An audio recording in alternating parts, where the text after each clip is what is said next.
Now let's look at that set rates function again, because I want to show you an instance where that is a little bit different from what we saw earlier. So again, I have ON3 here, 3 orders, ON1 and 2 copy orders down there. And let's say my firm, what I do 98% of the time, I charge exactly same rates to all my clients. I don't have a lot of preferred attorneys or contracts and things like that. So I always will use simply set rates button for all the clients, all the orders, most of the time. So let's go to set rates, and here I'll simply pull up from my standard rate table. Let's say this is the technical medical, so I'm going to select medical technical, which is a little higher than my regular depot rate. And then again, this is going to be applied to all orders, so I go check all. Now, at this point, you can save and close out, but let's say my reporters are also not based on percentages, like 65% or 70%. Let's say I pay my reporters based on the flat rate, where I have to select the rate table each time. So I'm going to switch to the pay rate, but before you do that, you need to go ahead and save each tab. Okay, so once you apply rates to billing rates to your client, simply save that and then switch to the pay rate table. And then, okay, now I'm going to pull up my rates for my reporter and under the level A tier system. And these are all my level A. And then let's say I don't use those percentages. I'm going to use the flat rate. So this time I'm going to use the depot technical for the co-reporter.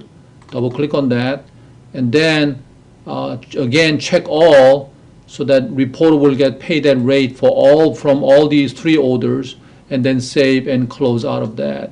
So that way you are not only selecting a billing rate all at once, you're also selecting pay rate all at once. Now the next thing you should also know, you should know something called additional pay. The question is, where do I put in things like videographers pay? Or if I charge reporter a production cost, where can I deduct their computer charges or printing charges that some of you do? Okay, I'll show you. You need to go into each order. So let's go back into this order, Daniel Berg, view, and there's a tab, the 3rd tab called additional pay. Now let's say that if the reporter does not bring me the final product, then I charge them, or what I call computer chargeback, let's say 10 cents a page. So to do that, in the additional pay tab, I'll go new, and I'm going to pull up reporter's name or resource's name. So in this case, Lisa Welch was the reporter. And I'm going to change my subgroup to other, because there I have a 9 item called computer chargeback. And I'm going to do 123 pages and minus 10 cents. So I'm just going to save and close. So this one basically says, from this order, take $12.30 away from the reporter's pay, and I can enter that as an additional pay.